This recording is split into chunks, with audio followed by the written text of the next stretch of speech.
जय हिंद सभी स्टूडेंट्स को।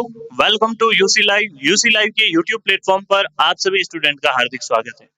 हम जो है वो पढ़ रहे थे आपके कौन सा महाद्वीप, दक्षिण अमेरिका महाद्वीप। दक्षिण अमेरिका महाद्वीप के अंदर हमने ये देखा था कि यहाँ पर कौन कौन सी आपकी नदियां पाई जाती है, कौन कौन सी यहाँ पर झीलें पाई जाती है, और उसके बाद में ये देखा था कि यहाँ पर आपके कौन कौन से पठार पाए जाते हैं, यहाँ पर कौन सा मरुस्थल पाया जाता है, और यहाँ पर आपकी कौन कौन सी जनजातियां पाई जाती है। एक बार क्विक रिवीजन कर लेते हैं 2 मिनट के अंदर अंदर। मैंने आपको ये बताया था कि अमेरिका महाद्वीप का नाम जो पड़ा था, ये नाम किसके नाम पर पड़ा था? अमेरिको वेस्पुसी के नाम पर। उत्तरी अमेरिका महाद्वीप में कनाडा, यूएसए और मेक्सिको आते हैं। वहीं मध्य अमेरिका के अंदर Guatemala, bleach, El Salvador, Honduras, Nicaragua, Costa Rica और पनामा आता है। वहीं बात करें तो दक्षिणी अमेरिका में 13 देश हैं और इस देश में 11 तो तटीय सीमा वाले हैं और 2 जो है स्थल अवरुद्ध हैं। तटीय सीमा मतलब कोस्टल बाउंड्री वाले, कोस्टल बाउंड्री वाले। और इसके अंदर देखो ये आता है एक बोलिविया और एक पराग्वे, जो कि क्या है, स्थल अवरुद्ध देश है। कैसे देश आते हैं आपके? स्थल अवरुद्ध देश आते हैं। इसके बाद में बात करें तो इस महाद्वीप का सबसे बड़ा देश कौन सा आ जाता है? इस महाद्वीप का सबसे बड़ा देश है ब्राजील, जिसकी हर एक की सीमा जो है ब्राजील से लगती है। ठीक है। और बात करें तो आपके इक्वाडोर और चिली की सीमा जो है इससे नहीं लगती है। इसके बाद में बात करें तो प्रमुख नदियां कौन कौन सी थी? अमेजन नदी थी, जो कि सबसे बड़ी थी अफवा क्षेत्र के आधार पर। इसमें पाए जाने वाले घास मैदानों को क्या कहते हैं? सेलवास, जो कि पृथ्वी के गुर्दे या फेफड़े कहलाते हैं। फिर उसके बाद में हमने ओरिनिको रिवर की बात करी थी और यहीं पर एंजल जलप्रपात है वेनेजुएला के अंदर। ये देखो वेनेजुएला का एंजल जलप्रपात। फिर मैग्डेलिना रिवर थी कोलंबिया की, पराना रिवर ब्राजील, और लाप्लाट का मैदान कौन सी नदियां बनाती है, कहाँ है, इसके बारे में भी पता होना चाहिए। फिर आ जाती है टिटिका का लेक। ठीक है। इसके बाद में बात करें तो प्रमुख पठार, जिसमें गिनी का है, ब्राजील, बोलिविया, और सबसे ऊंची राजधानी कौन सी है? बोलिविया की लापाज। प्रमुख मरुस्थल मैंने आपको बता दिए। और ये मरुस्थल हो गया। मरुस्थल के बाद में यहाँ पर लानोस, कंपास, ग्रेन चाको, ये सारे के सारे क्या पाए जाते हैं? घास मैदान पाए जाते हैं। ठीक है। मेन बात क्या है? वो थी आपकी प्रमुख जनजातियां। जनजातियां हो चुकी हैं। अब देखो यहीं पर, ये मैंने आपको कल सवाल पूछे थे, कल मतलब लास्ट क्लास में, और जवाब जो है वो आप लोग धड़ाधड़ जो है कमेंट में देते रहिएगा, जिससे मुझे पता चलता रहे। फिर हम आगे बात करें तो अगली चीज आती है आप लोगों के लिए कि सर इसमें आपने पर्वत श्रृंखला तो नहीं बताई। तो देखो, इस महाद्वीप में विश्व की सबसे लंबी पर्वत श्रृंखला पाई जाती है माउंटेन रेंज। सबसे लंबी पर्वत श्रृंखला माउंटेन रेंज।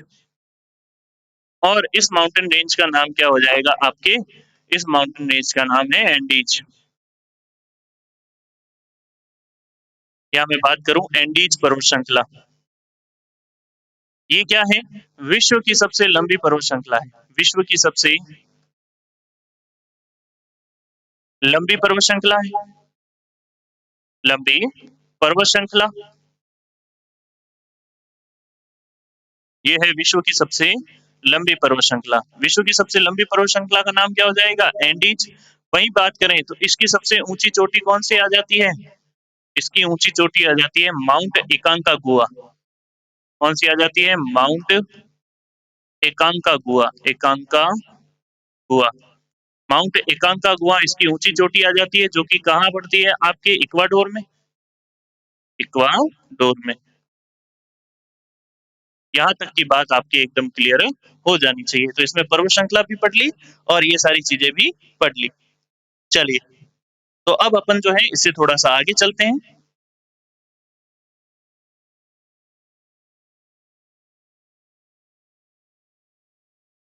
आज अपने जो पढ़ने वाले हैं वो है आपके नॉर्थ अमेरिका, यानी उत्तरी अमेरिका। यहाँ देखो बेटा, बात करें उत्तरी अमेरिका की, तो देखो हमेशा जो है जल संधियां याद रखने को कहा था। जल संधियां भी सारी की सारी याद रखनी है अपने को, ताकि सारा काम अपने एक साथ होता रहे। चलो, तो बात करें अपन जल संधियों की, तो यहाँ देखो, ये है आपकी ग्रीनलैंड। ये क्या है? ग्रीनलैंड है। ग्रीनलैंड के बारे में क्या कहा जाता है? विश्व का सबसे बड़ा द्वीप। विश्व का क्या है? ये सबसे बड़ा द्वीप है। विश्व का सबसे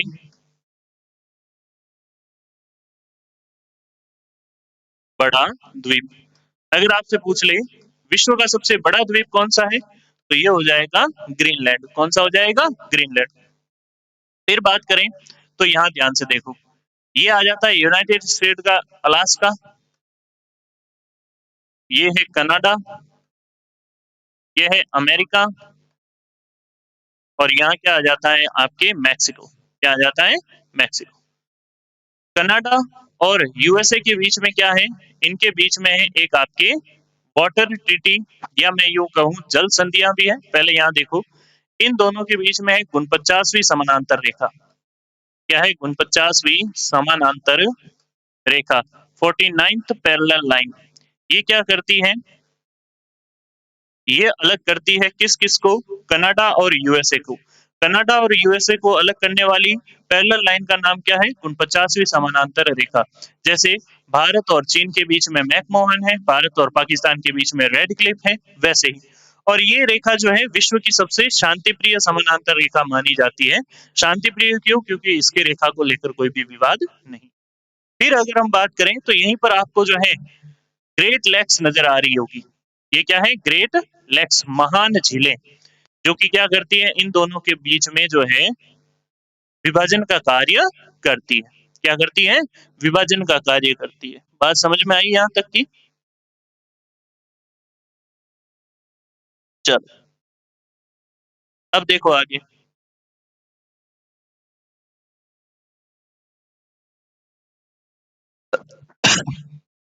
फिर इन दोनों के बीच में, फिर जल संधि को बाद में समझते हैं, पहले यहाँ देखते हैं। ये जो आपको नजर आ रही है, इसको क्या कहते हैं, हडसन की खाड़ी। इसका नाम क्या है, हडसन की खाड़ी, हडसन की खाड़ी। और ये जो नजर आ रही है, इसको क्या कहते हैं, मैक्सिको की खाड़ी। क्या कहते हैं, मैक्सिको, मैक्सिको की खाड़ी। अगर आपसे पूछ ले कि विश्व की सबसे बड़ी खाड़ी कौन सी है, विश्व की सबसे बड़ी खाड़ी कौन सी है, तो ये कौन सी हो जाएगी, मैक्सिको की खाड़ी। विश्व की सबसे बड़ी खाड़ी कौन सी हो जाएगी, मैक्सिको की खाड़ी। इन दोनों के बीच में 49th पैरेलल लाइन है। फिर इन दोनों के मध्य कौन सी जल संधि आ जाती है, डेविस जल संधि आ जाती है।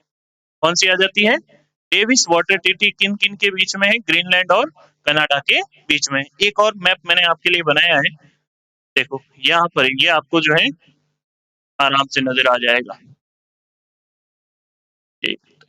यहाँ देखो, इन दोनों के बीच में कौन सी है, डेविस जल संधि है, डेविस स्ट्रेट है। ये हडसन की खाड़ी है, हडसन बे। ये आ जाता है गल्फ ऑफ मैक्सिको। यहाँ आ जाता है अटलांटिक ओशन, और इस तरफ आ जाता है पैसिफिक ओशन।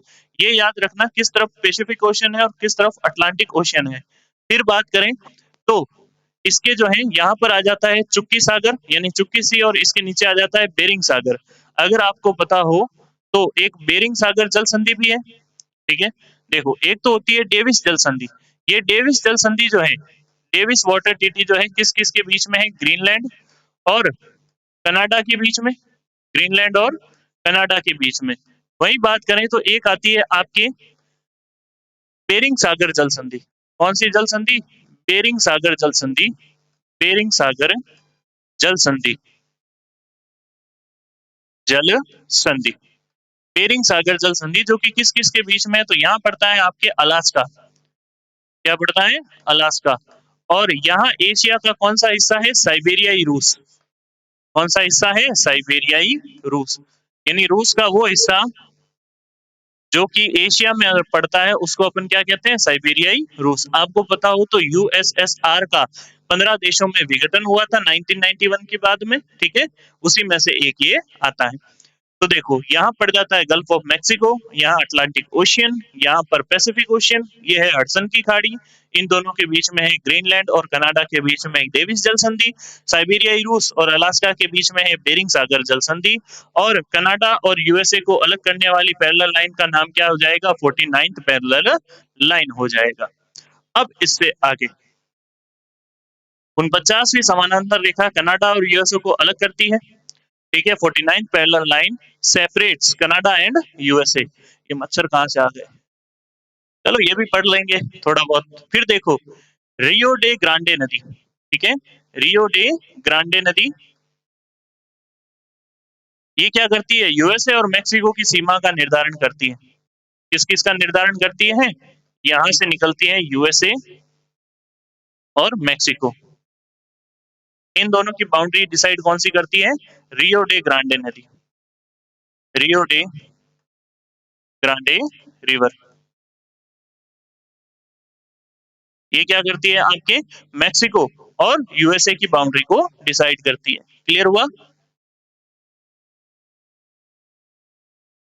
अब देखो आगे।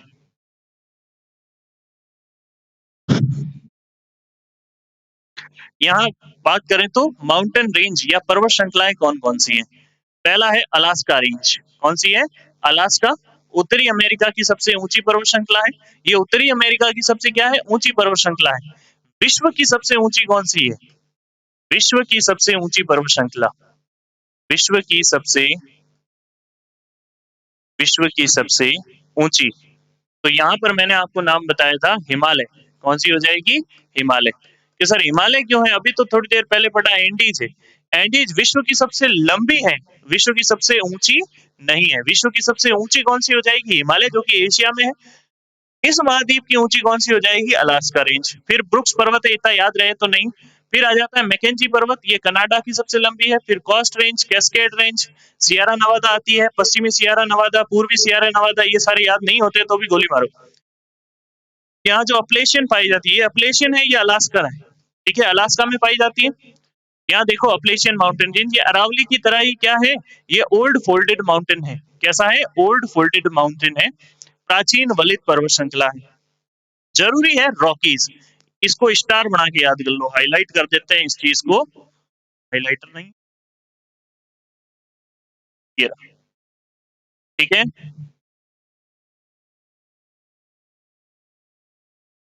ये याद होनी चाहिए। रॉकीज पर्वत श्रृंखला किस महाद्वीप में पाई जाती है? उत्तरी अमेरिका में। विश्व की दूसरी सबसे लंबी पर्वत श्रृंखला क्या है? विश्व की दूसरी सबसे लंबी। पहली कौन सी है? एंडीज, दूसरी रॉकीज, तीसरी है हिमालय लंबाई में, लेकिन ऊंचाई के मामले में हिमालय क्या आ जाता है? पहले नंबर पर आ जाता है। उत्तरी अमेरिका की सबसे ऊंची चोटी कौन सी है? माउंट मैक किल्ले, जो कि कौन से में? अलास्का पर्वत श्रृंखला में पाई जाती है। जो अपना रॉकीज पर्वत श्रृंखला है, इस पर्वत श्रृंखला की सबसे ऊंची चोटी कौन सी है? Mount Elbert. और अपलेशियन की है माउंट मिशेल। ये याद रहे तो कोई दिक्कत की बात नहीं है, ये जरूर से याद रखना है और ये याद रखना है। उत्तरी अमेरिका की सबसे ऊंची हो जाएगी माउंट मैककिनले, और रॉकीज पर्वत श्रृंखला की माउंट एल्बर्ट। ये क्या हो जाती है? ऊंची चोटियां हो जाती हैं। फिर बात करें प्रमुख पठार, तो देखो प्रमुख पठार में जो है ज्यादातर ये याद रखना है, एडवर्ड पठार, औजार पठार, पीटमांड पठार, और इसके बाद में कोलंबिया पठार। ये सबसे ज्यादा याद होने चाहिए, क्योंकि इन्हीं का जिक्र जो है कई बार एग्जामों में हो चुका है, जिसमें से पीटमांड का पठार भी पूछा हुआ है। अगर आपको थोड़ा बहुत भी याद आ रहा हो, कहीं गलती से भी आपने जो है इसका नाम सुना हो, तो आपको पता चल जाएगा। बात क्लियर हुई? चलो, फिर देखो यहाँ पर।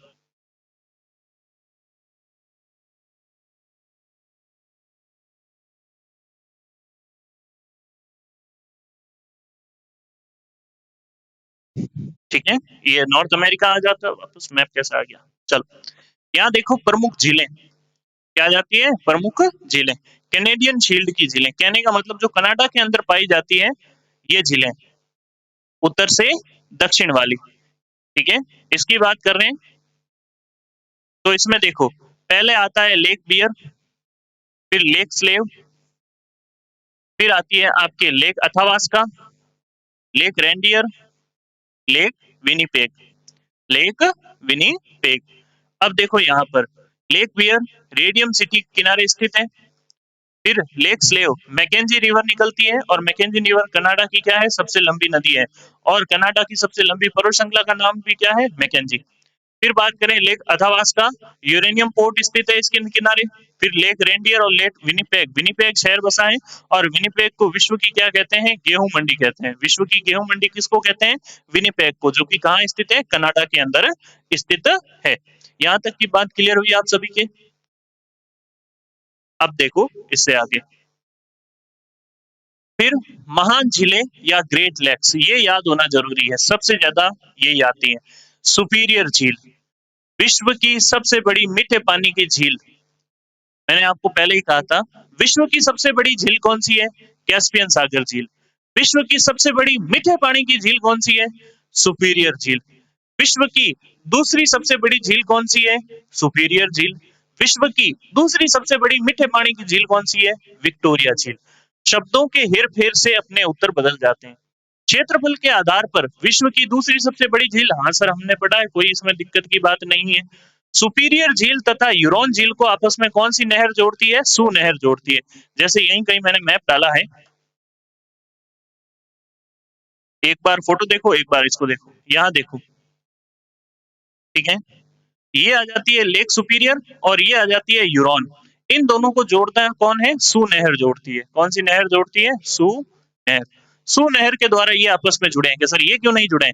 ये आ जाता है आपके मिशिगन लेक। कौन सी लेक आ जाती है? मिशिगन लेक, जो कि कहाँ पड़ती है? ये पड़ती है टोटली टोटली अमेरिका में, यानी पूर्णतः अमेरिका में। बाकी तो सारी बाउंड्री पर है अमेरिका और कनाडा की। ये क्या है? पूर्णतः अमेरिका में। और इसी के किनारे कौन सा शहर बसा हुआ है? इसी के किनारे शिकागो शहर बसा हुआ है। कौन सा शहर बसा हुआ है? शिकागो। और शिकागो को क्या कहते हैं? विश्व की मांस मंडी कहते हैं। क्या कहते हैं? विश्व की मांस मंडी। क्यों कहते हैं? क्योंकि यहाँ सबसे ज्यादा मांस कटता है नहीं, यहाँ स्टोर करके रखते हैं, जब जरूरत होती है तो हाथों हाथ पहुंचा देते हैं। ठीक है, तो देखो, लेक सुपीरियर और लेक यूरोन को कौन सी नहर जोड़ रही है? सू नहर जोड़ रही है। हाँ सर, इतना पता चल गया। देखो, पढ़ते समय हाथों हाथ वहीं पर याद हो जाना चाहिए। फिर आती है मिशिगन झील। ये पूर्णतः यूएसए में है, शिकागो शहर इसके किनारे है और इसे विश्व की मांस मंडी कहते हैं। क्या कहते हैं? मांस मंडी कहते हैं, which is called the meat market of the world. फिर आती है वेलेंड नहर। ये वेलेंड नहर क्या करती है? ईरी और ओंटारियो झील को जोड़ती है। ईरी और ओंटारियो झील को कौन सी झील? ईरी और ओंटारियो झील, इनको जोड़ने वाला काम कौन सा? वेलेंड नहर करती है। कौन सी नहर करती है? वेलेंड नहर।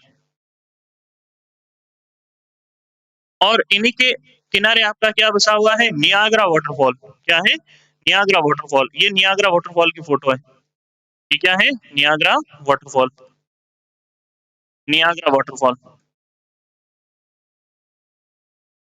ये क्या है? उत्तरी अमेरिका का सबसे ऊंचा, उत्तरी अमेरिका का है ना कि पूरे विश्व का ऊंचा वाटरफॉल है।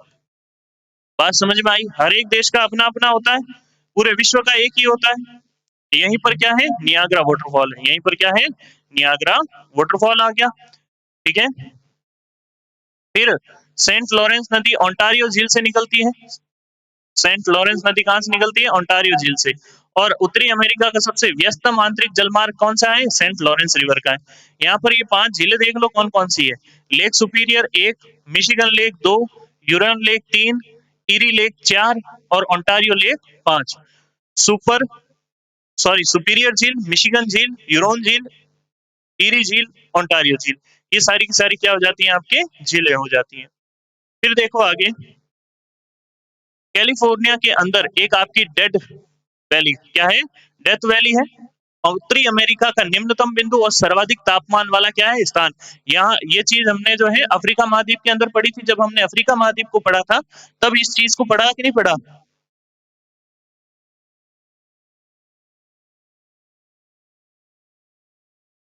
ठीक है, चलो, तो यहाँ देखो। और फिर कैलिफोर्निया के अंदर ही येलोस्टोन नेशनल पार्क है, जिसे ओल्ड फेथफुल गीजर कहते हैं। अलास्का में इसको क्या कहते हैं? सहस्त्र द्वारों की भूमि, लैंड ऑफ थाउजेंड स्मोक कहा जाता है। ठीक है, ये आपके जो है, एक सेकंड, ये तो आ जाता है ये डेथ वैली, और ये क्या आ जाता है? Yellowstone national park. चलो, तो आज इसको जो है वैसे खत्म ही कर देते हैं, ज्यादा बड़ा है नहीं। प्रमुख नदियां देखो इस महाद्वीप की। तो इस महाद्वीप की प्रमुख नदियां कौन कौन सी है? Mississippi, Missouri river. मिसिसिपी और मिसौरी रिवर, ये उत्तरी अमेरिका की सबसे बड़ी नदी है। उत्तरी अमेरिका महाद्वीप में सबसे बड़ी रिवर का नाम क्या है? Mississippi, Missouri river. और ये क्या करती है? पक्षीपात डेल्टा का निर्माण करती है। पक्षीपात डेल्टा क्या होता है? जैसे मान लो ये नदी जो है कुछ इस तरीके से डेल्टा बनाती है। इस तरीके से क्या बनाती है? डेल्टा बनाती है, इस तरह विभाजित होकर। ये एक तरीके से पक्षी के पंजे के आकार का है कि नहीं है? जब नदी की स्पीड ज्यादा होती है तो वो किनारे पर नहीं, समुद्र के अंदर तक क्या करती है? उस डेल्टा को पहुंचा देती है। तो इसलिए इसको क्या कहते हैं? पक्षीपात डेल्टा का निर्माण करती है। फिर सेंट लुइस नदी पर ये दोनों नदियां आपस में मिलती हैं और सेंट लुइस को विश्व की मक्का मंडी कहते हैं। सेंट लुइस को क्या कहा जाता है? विश्व की मक्का मंडी। और गिरती कहाँ है? मैक्सिको की खाड़ी में गिरती है, मतलब इस तरफ आपके मैक्सिको की खाड़ी में। फिर सेंट लॉरेंस रिवर आती है, ओंटारियो झील से निकलती है, उत्तरी अमेरिका का सबसे व्यस्ततम आंतरिक जलमार्ग है। फिर मैकेंजी रिवर है, कनाडा की सबसे लंबी रिवर, इसको अपन पढ़ चुके हैं। ठीक है, चलो। और यहाँ पर जनजाति कौन सी पाई जाती है? एस्किमो। एस्किमो जो है कहाँ पाया जाता है? उत्तरी अमेरिका के अंदर पाया जाता है। चलो, तो आज की क्लास को यही समाप्त करते हैं। आशा है कि आपको ये क्लास अच्छी लगी होगी और क्लास के बारे में अपने सुझाव जो है वो कमेंट्स में जरूर देते रहना। मिलते हैं आपसे नेक्स्ट क्लास में, तब तक के लिए जय हिंद सभी को।